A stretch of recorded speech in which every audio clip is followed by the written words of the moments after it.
दशरथ के विलाप की कोई सीमा नहीं थी।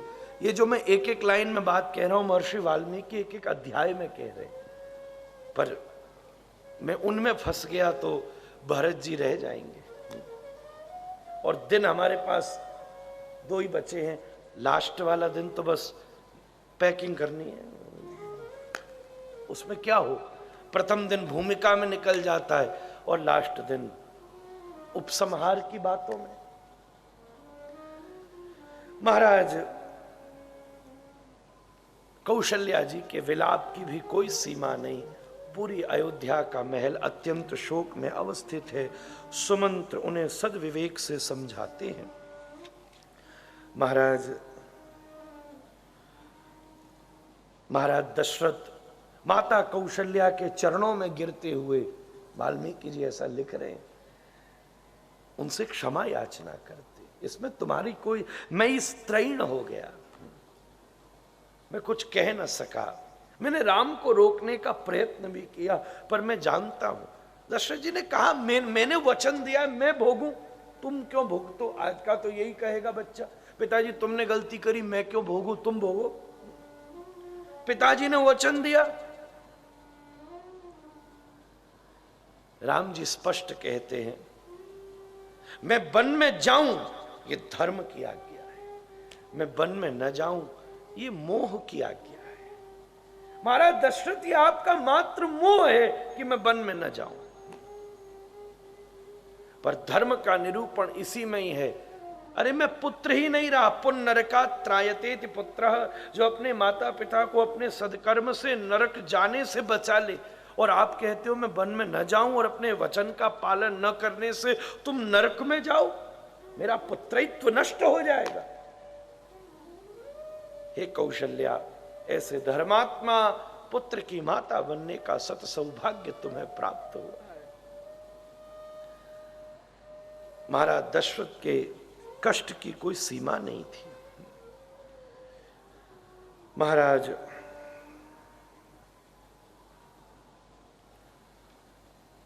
रानियां सब पास बैठी थी और उसी समय महाराज दशरथ याद करके सबके कष्ट को शांत करते हुए अपने जीवन की जुड़ी हुई एक गुप्त बात का उद्घाटन करते हैं।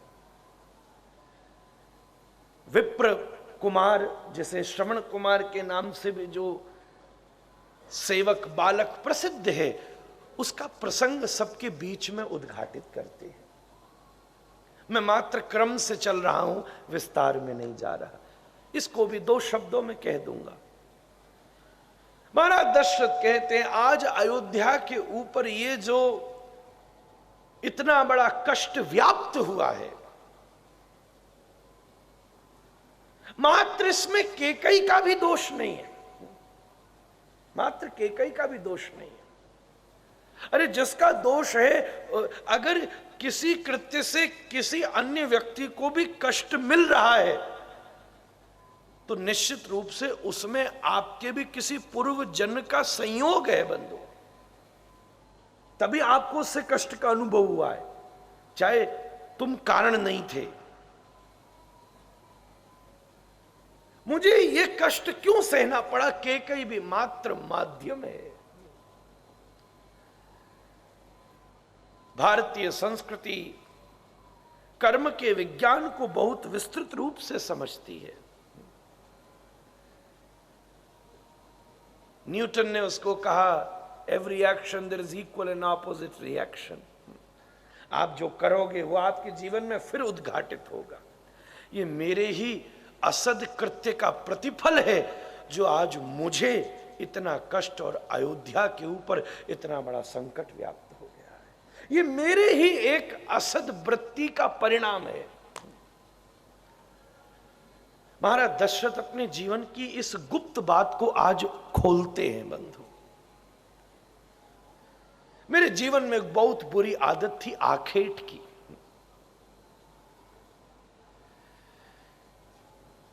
हमारे जीवन में सब कुछ बहुत अच्छा हो, पर एक ही कोई एक ऐसी आदत होती है जो संपूर्ण गुणों को ढक लेती है, और व्यक्ति सब छोड़ने के बाद भी उस आदत को कहीं ना कहीं पकड़े ही रहता है। उससे बंधा ही रहता है। कोई भी एक ऐसी आदत, कोई क्रोधी हो तो बड़े से बड़ा निवृत्ति परायण होने के बाद भी उसकी वो एक आदत बनी रहती है। और हमारे जीवन में तो आदतों के नाम की लिस्ट बनाने आप चलो तो बड़े बड़े उपन्यास लिख जाएंगे। दुनिया के लोग बड़ी बड़ी नफीसी हैं, इसके बिना चल नहीं सकते, उसके बिना बैठ नहीं सकते, इसके बिना खा नहीं सकते। लखनऊ का नवाब था बहादुर अली शाह, बड़ा नफीसी था। जब अंग्रेजों ने हमला किया सब भागे, वो नहीं भागा। सबने पूछा तू विकलांग था क्या? बोले नहीं। फिर भागा क्यों नहीं? बोले भागना तो चाहता था पर कोई जूते पहनाने वाला ही नहीं था। भाई जूता पहनाता, डिम डिम घोष होती, शहनाइयां बजती, तब राजा जी भागते, ऐसे थोड़ी ना भाग जाते। बोले अब तुझे भगाते आ।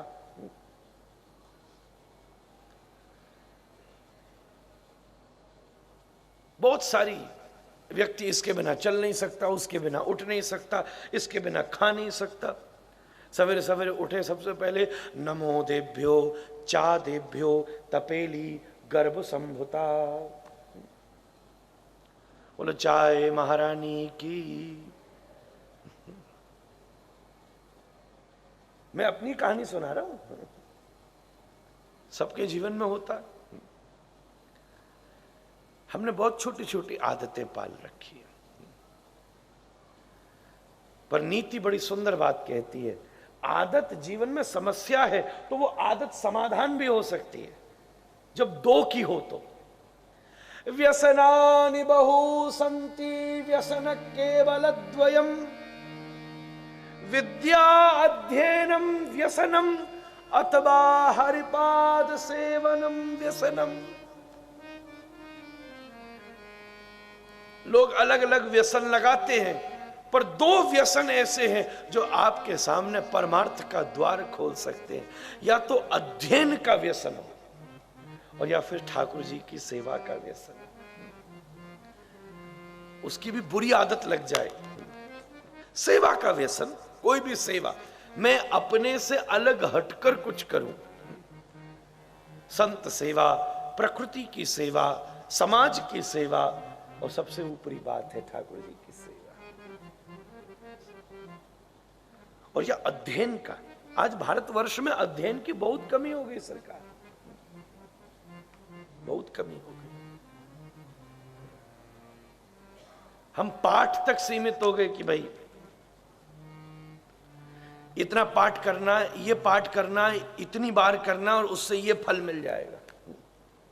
उसके मर्म तक कोई, हनुमान चालीसा की किसी लाइन का मतलब नहीं मालूम होगा, पर एक लाइन का जरूर मालूम होगा, जो 7 बार पाठ कर कोई छूटे बंधु महासुख होई, जो यह पढ़े हनुमान चालीसा हो शुद्ध साखी होई सब।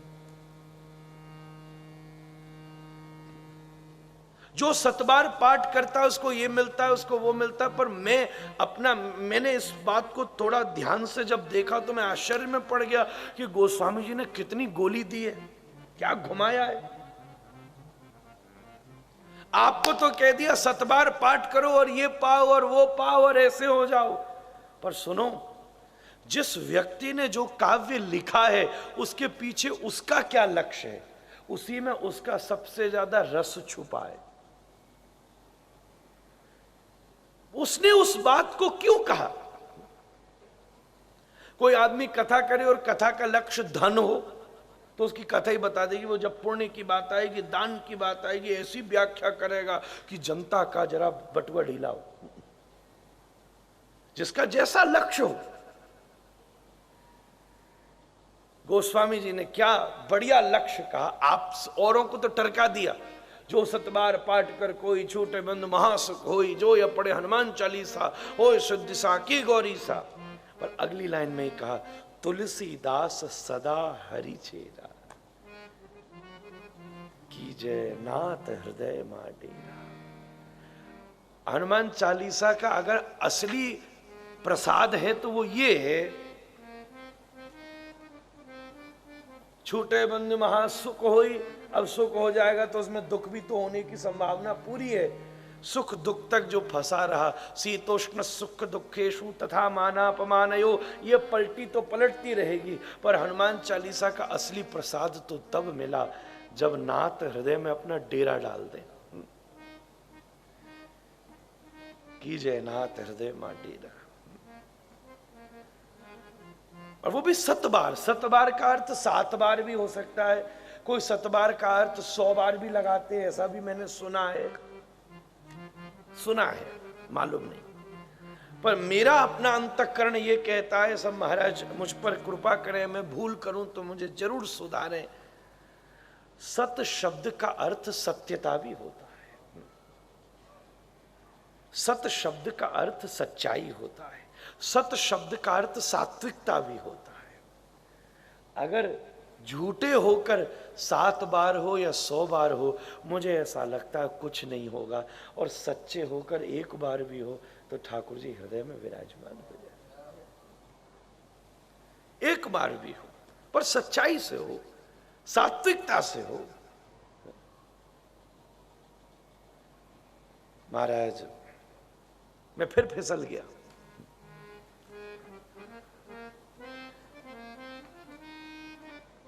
कोई भी जीवन का अभ्यास, आदत हो तो कैसी हो, हरि नाम की आदत हो,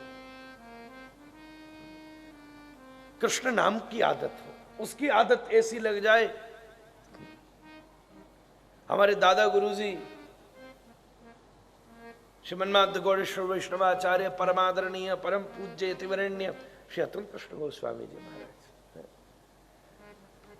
पूर्व में नहीं, बाद में सन्यास बाद के काल में उनकी माला की ऐसी आदत महाराज, सोते समय भी, अच्छा आश्चर्य, मंच पर बोलते समय भी माला चलती रहती, वक्तव्य होता रहता, हाथ अंदर रहता। ये हमें कब एहसास हुआ?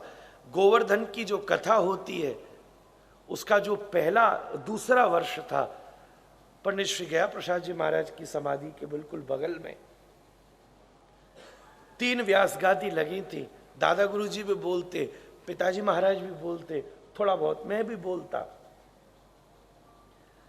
उस कथा में एक दिन ऐसा हुआ, क्योंकि प्रसारण होता था तो समय का जरा बंधन था, भाई समय पे आओ, शुरू हो, तो वो जतिपुरा रुके थे और वहां से समाधि स्थल पर आते, दूर था, तो जल्दी जल्दी में ध्रुव जी को भी ख्याल होगा, उनकी माला वहां रह गई, कोई गाड़ी में रह गई कि कहाँ रह गई, गाड़ी से उतरे वैसे हाथ में ही रहती, पर उतरने के लिए हाथ से उतारी और पकड़ के उतरे, अवस्था बहुत हो गई तो गाड़ी में रह गई। मंच पर बैठे, अब कथा का प्रसारण शुरू, कुछ बोले नहीं, इशारा करके बुलाया, तो क्या बोले माला नहीं है। मैंने कहा महाराज अब गाड़ी तो गई, कहाँ करूं? बोले कोई सी भी ला। मैंने कहा महाराज जी मैं लाता हूं। बोले नहीं ला, जब शुरू होगा। मैंने कहा महाराज जी प्रसारण शुरू हो गया, सब बैठे, आप शुरू करो। बोले नहीं पहले ला। मैंने कहा ऐसा क्यों? बोले मैं थोड़ी ना बोलता हूं, यही तो बोलती है। मैं बोलता होता तो कब का बोल देता, मेरी क्या दम में बोलूं, ये माला बोलती है, कृष्ण नाम बोलता है, उसी में सामर्थ्य है बोलने की। अंग्रेजी में व्यास को स्पीकर कहते, ये जो लग रहे हैं ये सब भी स्पीकर है महाराज। मैं आवाज दूंगा तो इनमें से आवाज निकलेगी, ठाकुर जी कृपा करेंगे तो वक्ता में से आवाज निकलेगी। किसी को भजन की लत है, कोई ना कोई एक ऐसी लत लग जाए, यही कथा का अभ्यास है, उससे ऊपर कुछ नहीं। दशरथ वर्णन करते हैं, मेरे जीवन में आखेट का एक ऐसा असद अभ्यास हो गया, ऐसा व्यसन लग गया। शास्त्र आज्ञा के साथ साथ प्रज्ञा भी देता है। कोई व्यक्ति ये प्रमाण दे महाराज दशरथ भी तो शिकार करते थे, हम भी करें, या राम जी भी तो मारीच के पीछे गए। अब उस पर तो कितना विवाद है, मैं उन चक्करों में अभी नहीं जाऊंगा, कथा बह जाएगी। भाई ये हम जानते हैं वो स्वर्ण मृग था, पर असंभवम हेम मृगस्य जन्म, पर फिर भी प्रकट रूप से तो हिरण के पीछे गए। तो हम भी अगर मारें तो क्या हर्ज है? सुनो एक बात मैं अलग हटके बता दूं, कुछ भी करना, हिरण तो कभी मारने ही नहीं। त्रेता में मरे तब बवाल हुआ, कलयुग में मरा तो भी बवाल ही हुआ, अभी तक केस निपटा नहीं है। ज्यादा नहीं कहना चाहता। हिरण के चक्कर में तो कोई फंसना ही नहीं, उसी को असली माया कहा है। कोई कहे कि भाई दशरथ जी भी तो आखेट करते, मैं भी जाऊं तो, पर बंधुओं आप इससे प्रज्ञा लीजिए, उसका परिणाम क्या हुआ। महाराज दशरथ के उस एक व्यसन ने उनके द्वारा ब्राह्मण के पुत्र की हत्या करा दी। राम भी अगर हिरण के पीछे गए तो पत्नी का अपहरण हो गया। अब किसी को अपनी पत्नी चुरवानी हो तो जरूर चला जाए। परिणाम से विवेक का निर्णय होता है। कथा गोस्वामी जी कहते सत्संग तो विवेक देता है, और विवेक लेकर संग जाइए। विवेक सूप जैसा होता है। वसुदेव को सूप दिया धारण करने के लिए। सूप उसे कहते हैं जो फटकते समय चावल और कंकड़ को अलग कर देता है। विवेकवान बुद्धि भी वो है जो सद और असद को जीवन में अलग कर दे। ये ग्राह्य है, ये त्याज्य है। यही उसका वास्तविक प्रसाद है। महाराज मेरे पास एक सिद्ध शब्दवेदी बाण था, मैं शब्द सुनकर छोड़ता था। अब ये कितनी बड़ी विज्ञान की और टेक्नोलॉजी का एडवांसमेंट है। वाल्मीकि रामायण में तो वाल्मीकि विज्ञान विशारद, ये वैज्ञानिक हैं, one of the most advance scientist. अभी कुछ दिन पहले एक बहुत बड़ा वैज्ञानिक ने अपने शरीर छोड़ा, स्टीफन हॉकिंस। पूरी दुनिया उसके विषय में बहुत कुछ बोलती रही, पर अगर इस दुनिया का मैं अगर कहना चाहूं सबसे प्रबुद्ध और बुद्धिमान कोई वैज्ञानिक है तो महर्षि वाल्मीकि हैं। उनको शास्त्र ने वैज्ञानिक कहा। मात्र हम उसे कल्चर की नजर से न देखें। भाई कोई माबा हैं, ऋषि हैं, महापुरुष हैं, अरे वो लेबोरेटरी में खड़े होने वाला महात्मा है, वो वैज्ञानिक है। कई स्थानों पर ऐसा सूक्ष्म विवेचन किया है। शब्दवेदी बाण जो आवाज सुनकर मात्र वहां पहुंच जाए। ये टेक्नोलॉजी कई कई जगह तो आई भी नहीं है, कहीं है भी तो अभी कुछ ही जनों के पास होगी, जिसमें डिटेक्शन की सामर्थ्य हो, जो डिटेक्ट करने की सामर्थ्य है। उस टेक्नोलॉजी का विवेचन महर्षि वाल्मीकि जी ने अपनी रामायण में प्रस्तुत कर दिया। It can detect itself. जैसे आज मिसाइल डिटेक्ट करके आक्रमण कर देती है, शब्दभेदी बाण। कुछ ऐसे लोग बैठे थे, इसलिए महाराज मैं थोड़ा उस तरफ कूदा।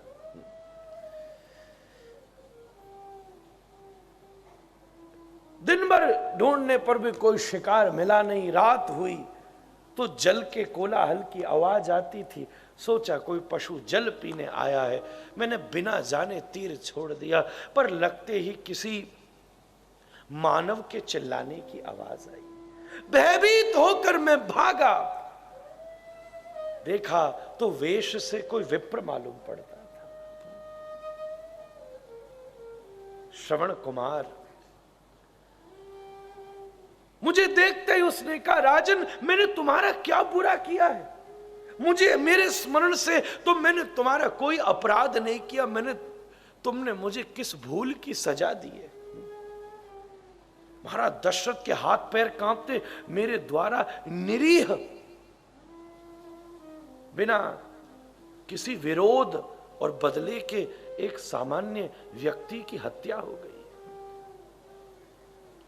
हतप्रभ, मुझसे भूल हो गई। नहीं, आपसे मेरी कोई दुश्मनी नहीं, मैंने तो पशु समझ के तीर मारा। श्रवण कुमार कहता है, मैं तुम्हें श्राप दे सकता हूं, पर मैं तुम्हें पश्चाताप करने का, क्योंकि तुम क्षमा मांग रहे हो, एक अवसर देता हूं। दूर वन में मेरे माता पिता प्यास से बैठे हैं, अगर ले जाकर तुम उन्हें जल पिला दो तो संभवतः तुम्हें अवसर मिलेगा इस अपराध से पश्चाताप करने का।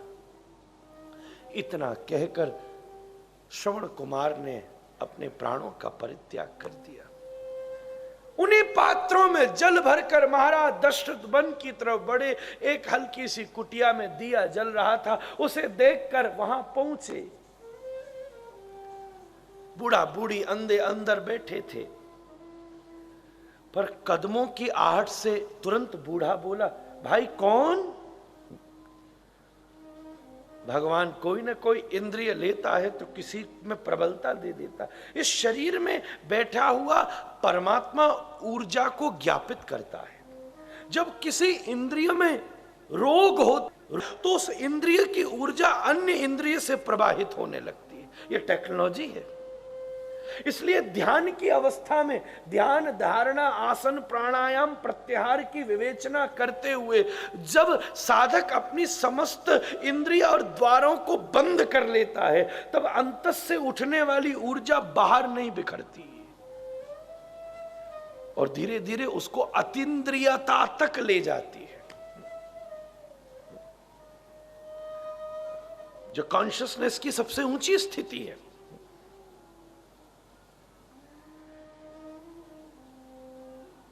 एकदम पहचाना कौन कौन आया है, और जल हिलने की आवाज। जल, अरे जरा ठहरिए, हमारा पुत्र भी आता होगा थोड़ी देर में, आप वहीं रुके, वो आए तब उससे मिले। डरी सहमी दबी थिरकती कांपती आवाज में महाराज दशरथ बोले, मैं दशरथ आपके लिए जल लाया हूं। आपके पुत्र ने ही मुझे भेजा है आपको जल पिलाने के लिए। उन्होंने कहा यह असंभव है, हमारा पुत्र ऐसा है ही नहीं। वो माता पिता की अपने हाथ से सेवा करता है, वो तुम्हें नहीं भेज सकता। क्यों, वो कहां गया जो तुम्हें भेजा? महाराज दशरथ के पैर कांपते, प्रयत्न करते, पर कंठ अवरुद्ध हो गया। कैसे कहें? बहुत बार बार पूछने पर, बहुत यत्न करके महाराज दशरथ ने यह दुखद सूचना दी कि आपके पुत्र की मृत्यु हो गई। मेरे एक दुर्व्यसन ने मेरे हाथों से उसकी हत्या कर दी। उसने कहा, मरते मरते पश्चाताप का यही उपाय है कि मेरे माता पिता की तृष्णा दूर कर दो। प्रभु इस जल को स्वीकार करो। सुनते ही बूढ़े की हृदय गति रुक गई और वो धड़ाम सीना गिर के मर गया। अकेली बूढ़ी के रुदन की ध्वनि अंतरिक्ष तक व्याप्त होती थी। ऐसा प्रतीत होता था कि वन में रहने वाला एक एक भ्रमर, कोकिल, काक, पिक, शुक, कपी सब रुदन कर रहे हो। हे दशरथ, एक को अपने धनुष के तीर से मार दिया, दूसरे को अपनी सूचना, अपने शब्द के तीर से मार दिया। ऐसी हिंसा मैंने जीवन में नहीं देखी। जब मैं तुझे एक पश्चाताप का अवसर देती, चिता तैयार कर। वर्णन करते महर्षि कैसे जाके महाराज दशरथ एक एक लकड़ी उठाते, उठती नहीं थी। एक तरफ वो पराक्रमी जिसका नाम ही दशरथ हो। महाभारत में दशरथ एक उपाधि है। रथी, अतिरथी, महारथी, दशरथी। आज चिता के लिए वो काष्ठा महाराज दशरथ से उठती नहीं थी। पतली पतली फंटियां थी, वो भी ऐसा लगता था कि पूरी पृथ्वी का भार हो। राजन, जा मेरे पुत्र के शव को इसके ऊपर रख, जा मेरे पति के शव को इसके ऊपर रख। यहां तक ठीक था, पर वो सती बोली, अब मेरा हाथ पकड़ और मुझे इसके ऊपर बैठा। महाराज दशरथ विकंपित होते। ये आज क्या हुआ? एक को मैंने तीर से मार दिया, एक तो मैंने शब्द से मार दिया, अब एक को मैं प्रथा से मारूंगा। इतना बड़ा मैंने, मेरे जीवन का ऐसा कौन सा कृत्य है जो आज मुझे इस स्थिति पर लाकर उसने खड़ा कर दिया?